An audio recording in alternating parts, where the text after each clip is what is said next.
So we have already done with this. तो आज की इस वीडियो में हम स्टार्ट करने वाले हैं, काफी सारे नए टॉपिक सीखेंगे। सबसे पहले हमारे पास सबसे पहले चीज सीखना है आपको कि वेरिएबल क्या होता है।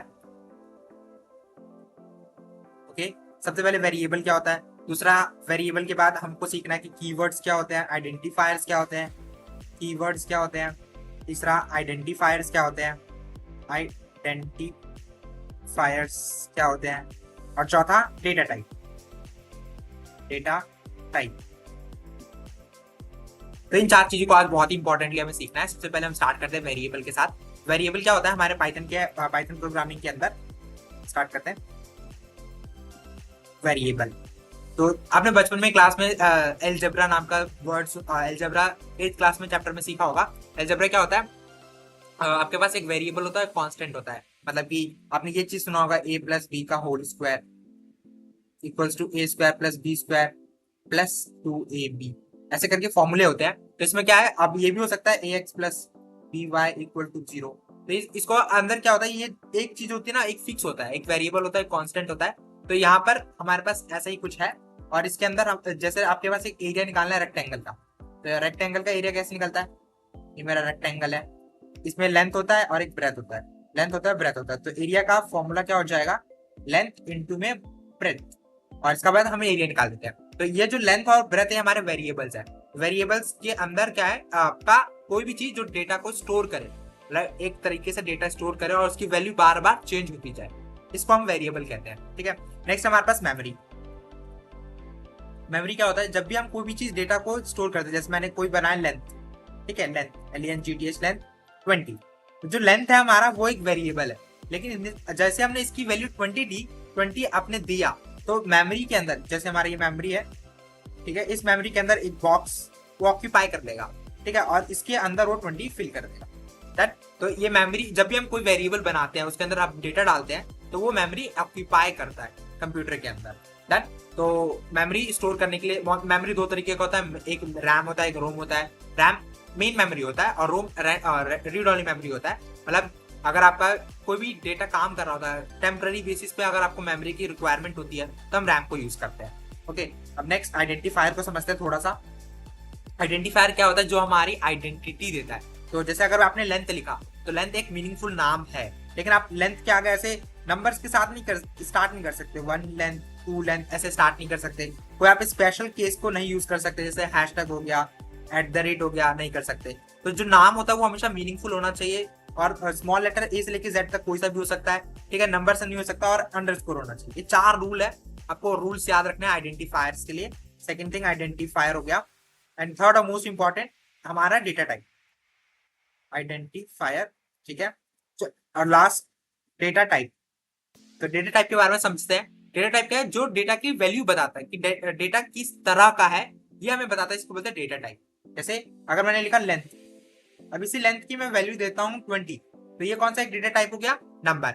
लेकिन अगर मैं इसी की लेंथ के आगे लिख दूं मैं संजीव, तो इसी लेंथ का जो डेटा टाइप हो गया वो स्ट्रिंग हो गया। ठीक है, तो पाइथन के अंदर 5 तरह के डेटा टाइप्स होते हैं अलग अलग, हम एक एक करके सबको समझने वाले हैं। अभी चलते हैं अपने वाले इस स्क्रीन के ऊपर।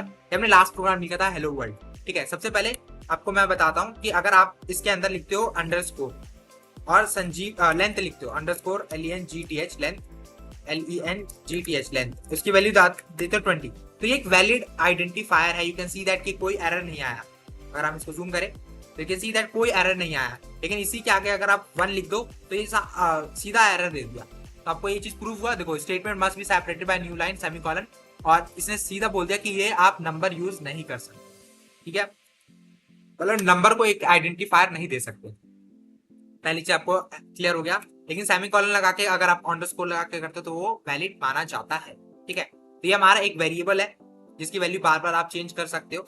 अगर मैं यहाँ पे बोलूँ प्रिंट लेंथ की वैल्यू प्रिंट कर दो, LENGTH लेंथ, यहाँ पे लेंथ की स्पेलिंग गलत है, LENGTH लेंथ, और यहाँ पे लेंथ की स्पेलिंग कुछ ऐसा होगा, और रन करो तो यू कैन सी दैट कि 20 वैल्यू प्रिंट हो गया।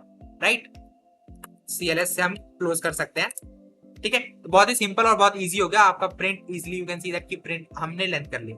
अब इसके आइडेंटिफायर्स को आपने समझा भी कि आप इसको सिर्फ नंबर्स नहीं लिख सकते स्टार्टिंग में, और अगर आप चाहते हो कि इसके अंदर नंबर यूज करना है आइडेंटिफायर में, तो तो हम ऐसे भी कर सकते हैं LENGTH लेंथ 2, तो एक वैलिड आइडेंटिफायर माना जाता है। देखो लेंथ 2 की वैल्यू 30 है, अगर मैं इसको प्रिंट करना चाहूँ तो ये प्रिंट करके देखो 30 वैल्यू आ रहा है। तो यू कैन सी दैट कि नंबर को आप यूज कर सकते हो लेकिन स्टार्टिंग में यूज नहीं कर सकते। डन। नेक्स्ट है हमारा डेटा टाइप। अगर आपको जैसे और प्रोग्रामिंग लैंग्वेज की तरफ जाओगे तो आपको पता चलेगा इंटीजर एक डेटा टाइप होता है, आपका कैरेक्टर होता है, स्ट्रिंग होता है, बुलियन होता है। लेकिन यहाँ पर हम सब कुछ लिखते हैं। अगर आप यहीं पर मैं एक CPP का कोड लिखूं, p1.cpp, ये p1.cpp अगर उसका कोड लिखना है तो #include input output stream using namespace std int main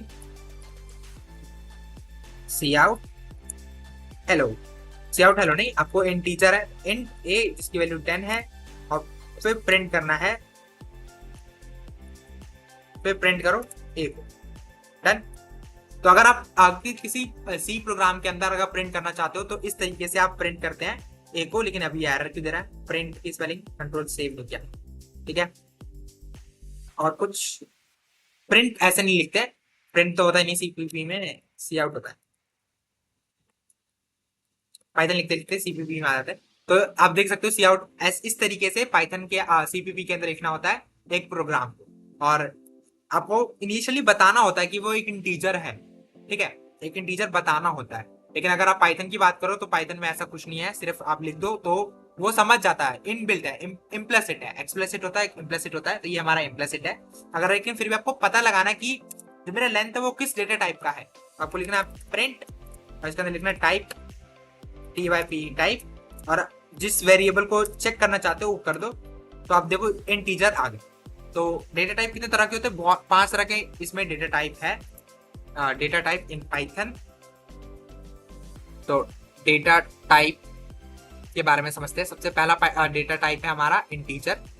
integer वैसे नंबर होता है, नंबर के अंदर ही इंटीजर होता है, फ्लोट होता है, कैर होता है। दूसरा है हमारे पास फ्लोट, FLOAT फ्लोट। तीसरा है हमारे पास बुलियन, बुलियन डेटा टाइप होता है। चौथा है हमारे पास स्ट्रिंग, और पांचवा डेटा टाइप है हमारे पास नन। नन भी एक डेटा टाइप है। अगर आपको दिखाऊं नन क्या डेटा टाइप है, जैसे आपने कोई वेरिएबल डिक्लेयर किया, मैं बाकी सारी चीजों को कमेंट कर लेता हूँ। अभी कमेंट क्या है, इस चीज को अभी 2 मिनट के अंदर समझेंगे, लेकिन अभी इसको प्रिंट करके देखते हैं। जैसे लेट्स सपोज की लेंथ लिया हमने, लेंथ एक वेरिएबल बनाया, लेकिन हमने इसकी कोई वैल्यू नहीं दिया, लेट्स सपोज की हमने कोई वैल्यू नहीं दिया, तो ये एक एरर है, वार्निंग है, एरर है। अब मैं प्रिंट लेंथ करूं तो ये एरर की तरह शो कर सकता है, LENGTH, ठीक है। देखो वार्निंग दे रहा है वो, अगर रन करें तो एरर दे दिया, नॉट डिफाइन क्या है। तो ये अगर आप चाहते हो कि कोई ऐसा वेरिएबल देना लेकिन उसके अंदर कोई वैल्यू ना चाहे, तो एक नन नाम का चीज भी रख सकते हो, तो वो अब रन करेंगे तो रन कर देगा नन। डन। लेकिन अगर आपको इसका डेटा टाइप पता करना है कि किस डेटा टाइप का है, तो आपको यहाँ पे लिखना होगा टाइप। टाइप लिखा मैंने और इसको मैंने यहाँ से क्लोज कर दिया, फिर मैं रन करूंगा टाइप, तो देखो टाइप भी आ रहा है नन टाइप। डन। तो आपको समझ में आ चुका है कि किस तरीके के एक नन डेटा टाइप भी अवेलेबल होता है, ठीक है। अभी हम सारे डेटा टाइप को समझते हैं एक एक करके, ठीक है, लेकिन इससे पहले समझते हैं कमेंट। कमेंट क्या होता है, कमेंट क्या होता है, जो कमेंट को सबसे पहली बात तो 2 तरह के कमेंट्स होते हैं। कमेंट्स जैसे हम जीवन में एक दूसरे को पास करते हैं कमेंट्स, वैसा वाला कमेंट्स नहीं है ये, ठीक है। पाइथन के अंदर जब आप कोई भी इंस्ट्रक्शंस लिखते हो, लेट्स सपोज कितने एरिया के अंदर मैं, ये मेरा IDE है, इसमें मैं कोड लिखने वाला हूँ, लेकिन मैं नहीं चाहता कि कुछ चीजें हैं जो रन हो, जब मैं इसको कंपाइल करके रन करूँ तो उसको इग्नोर करना चाहता हूँ, तो उसके लिए हम कमेंट्स यूज करते हैं। कमेंट्स क्या होता है, जो इग्नोर कर देता है, जो कंपाइलर जो होता है, इंटरप्रेटर होता है, वो इग्नोर करता है, इग्नोरिंग द कोड, ठीक है, हम ऐसे याद कर सकते हैं, इग्नोर करता है कोड को। और इसको किस तरीके से किया जाता है, 2 तरीके का है। एक सिंगल लाइन कमेंट्स होता है, सिंगल लाइन कमेंट आपको हैशटैग से करना है, इसको बोलते हैं सिंगल लाइन। और मल्टी लाइन क्या होता है, आपको 1 2 3 फिर लिखना है संजीव, जैसे कुछ भी लिख सकते हो आप, और ये 2 लाइन और लिखी आपने, और फिर यहाँ पे जाके 3 कॉलम से क्लोज करना है। तो अभी ये मल्टी लाइन कमेंट्स को भी देखते हैं यहाँ पर। जैसे ये 2 लाइन है, मैं इसको मल्टी लाइन कमेंट्स करना चाहता हूँ, तो ऐसे मैं 3 बनाऊंगा, कंट्रोल C, देखो 3 आया, एंटर किया। अब इसी को, ये हो गया multi line comments. Then I hope you understand. कि आपको इस 3 के कॉलम के अंदर लिखना। आप डबल स्ट्रिंग भी यूज कर सकते हो, सिंगल भी यूज कर सकते हो, और ये भी कर सकते हो। तो ये है हमारा मल्टी लाइन कमेंट्स। अभी आपको हम सिखा रहे थे कि अलग अलग डेटा टाइप। तो अभी क्या करना है, सबसे पहले सबको डिलीट करो। ठीक है, सबसे पहले हमारा क्या है, डेटा टाइप है, लेट सपोज कि हमारा डेटा टाइप है लेंथ। लेंथ एक डेटा टाइप है, LENGTH लेंथ, जिसकी वैल्यू 20। तो ये कौन सा डेटा टाइप है, नंबर। ठीक है, लेकिन अब मुझे कोई फ्लोट चाहिए तो मैं करेंसी लूंगा कि आपके पास कितने रुपीस है, RUPPESS पीस होता है। ठीक है, एक आइडेंटिफायर है, इसमें स्पेलिंग मिस्टेक है, कोई इशू नहीं रहेगा। ठीक है, अगर रुपीस है 20.29.5, तो ये कौन सा डेटा टाइप है, एक फ्लोट डेटा टाइप है। अगर स्ट्रिंग करें तो नेम की तरफ जाते हैं हम, एक नेम आइडेंटिफायर है, इसके अंदर एक स्ट्रिंग आएगा संजीव। ठीक है, अभी कुछ लोग ये बोल सकते हैं कि आपका कैरेक्टर स्ट्रिंग बताओ, तो आप नेम टू ही ले लेते हैं, या लास्ट नेम लिख सकते हैं, लास्ट नेम। इसके अंदर मैं सिर्फ एक वैल्यू पुट कर रहा हूँ ये, तो ये भी इसका डेटा टाइप ही स्ट्रिंग ही आएगा। ठीक है, अब हमारे पास एक डेटा टाइप आ गया। एक डेटा टाइप और होता है बुलियन। ठीक है, जैसे फ्लैग हमने बहुत पढ़ा होगा, फ्लैग। ठीक है, फ्लैग की वैल्यू मैंने लिख दी ट्रू। ट्रू का T कैपिटल होना चाहिए और फॉल्स का भी फॉल्स होना चाहिए। हमने कीवर्ड को नहीं समझा, राइट। कीवर्ड एक ऐसा चीज होता है जो आइडेंटिफायर होता है, उसको अभी आप समझ रहे होंगे। और एक रह गया जिसको बोलते हैं नन, तो मैं इसको लिखूंगा मिडिल नेम, मिडल, क्योंकि मैं वो नहीं देना चाहता, तो नन हो जाएगा। तो नन भी एक डेटा टाइप है। ठीक है, अब मैं अभी प्रिंट करने वाला हूँ सबसे पहला लेंथ का, PRINT print length, LENGTH length. तो प्रिंट लेंथ का अभी करें तो लेंथ आया 20, लेकिन इसका डेटा टाइप चाहिए मुझे, TYPE टाइप। एक टाइप एक फंक्शन है, फंक्शन को बाद में समझेंगे, वे इतना समझो कि फंक्शन एक डेटा टाइप है। अब मैं इसको रन करूँ, देखो ये जो है इसने रन कर दिया, जो इसका टाइप है वो इंटीजर डेटा टाइप है। अभी हमें एक एक करके सबका चाहिए। रुपीस है, इसका डेटा टाइप क्या है, फ्लोट। तो हम इसको रन करके देखेंगे, RUPESS रुपीस। इसको रन करेंगे तो you can see that float data type. और एक और चलते हैं, कंट्रोल D मैंने सिस्टम लगाया हुआ है, एक पूरे लाइन को कॉपी करके पेस्ट कर देता है। अभी नेम का डेटा टाइप को समझेंगे। नेम ले आया मैंने, इसको रन किया, तो है स्ट्रिंग। अब मैंने कहा था कैरेक्टर डेटा टाइप इसमें होता ही है, तो इसको भी हम समझते हैं। बस आपको लास्ट नेम लिखना है, लास्ट नेम F9। तो you can see that string, ये भी स्ट्रिंग है, कैरेक्टर जैसी चीज नहीं है पाइथन के अंदर। अब लास्ट है फ्लैग, जिसका आंसर आना चाहिए ट्रू फॉल्स, यानी कि बुलियन डेटा टाइप। तो इसको भी हम करके देखते हैं। यहाँ पे जाएंगे और ये बुलियन डेटा टाइप के अंदर हम टाइप करेंगे none. None none data type, none तो है नहीं ऐसा कुछ, एक मिनट। हमें नीचे टाइप लास्ट नेम है फ्लैग। फ्लैग कौन सा है, right. You can see that की आया बुलियन डेटा टाइप, बुल। तो मैं इसको क्लोज कर लेता हूँ, कंट्रोल C। फ्लैग यहाँ पे मुझे क्लीन करना है थोड़ा सा स्क्रीन को, और फिर से मैं इसको रन करने वाला हूँ। फ्लैग का डेटा टाइप आ चुका है, यानी यहाँ तक कि सबको आ चुका, मिडल रह गया, राइट। तो इसको भी हम कर लेते हैं, मिडल वाले का डेटा टाइप मिडल। रन करेंगे इसको, यू कैन सी दैट सारे हमारे पास डेटा टाइप आ गए। अब जल्दी से समझते हैं कीवर्ड क्या होता है। कीवर्ड क्या होता है, keywords are the reserve words. आप उसको यूज नहीं कर सकते। जैसे अगर हम अभी ट्रू को हम TRU ट्रू, ये अगर आप इसको एक कोई आइडेंटिफायर बनाने की कोशिश करो तो वो एरर दे देगा। तो ट्रू, ऐसे बहुत सारे कीवर्ड्स होते हैं जो रिजर्व होते हैं पाइथन के अंदर। हम इसको एक बार सर्च करके देखेंगे, आपको और समझ में आएगा। CHRO पे जाऊंगा, ठीक है, इस पर जाना है, लेट्स रन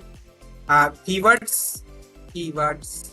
अब ये 32 है टोटल, आई थिंक 64 हो चुका होगा कीवर्ड्स इन पाइथन। बस आपको याद नहीं रखना सारे के सारे को, लेकिन इतना याद है जब कोई एरर देगा तो हम समझ जाएंगे। तो कीवर्ड क्या होता है, रिजर्व वर्ड्स होते हैं पाइथन के अंदर। कितने होते हैं, ये 32 मैंने अब तक पढ़ा था सी में। ठीक है, इसमें शायद 64 आ चुका होगा पाइथन के अंदर। 35 टोटल कीवर्ड्स होते हैं पाइथन के अंदर, रिजर्व। ठीक है, अब कौन कौन से होते हैं ये हमको देखना पड़ेगा एक बार। Examples of keywords, you can see that, ये सारे कीवर्ड्स हैं। और आपको ध्यान में रखना है ये 3 ही बस ट्रू होते हैं। ये 3 ही, जो पहले के 3 हैं वही कैपिटल लेटर में होते हैं, बाकी सारे स्मॉल होते हैं। And this the simple and easy programming language. और you can see that keywords है जो हम आगे चल के यूज नहीं करेंगे प्रोग्राम के अंदर। ठीक है, मोस्टली हमने अब बहुत सारी चीजें कवर कर लिया है। अगले वीडियो से हम अगले उसे स्टार्ट कर रहे होंगे इफ एल्स कंडीशंस और फॉर लूप व्हाइल लूप। आज के लिए इतना ही, मिलते हैं नेक्स्ट वीडियो में। Till then keep running, keep exploring. This is Sanjeev signing of.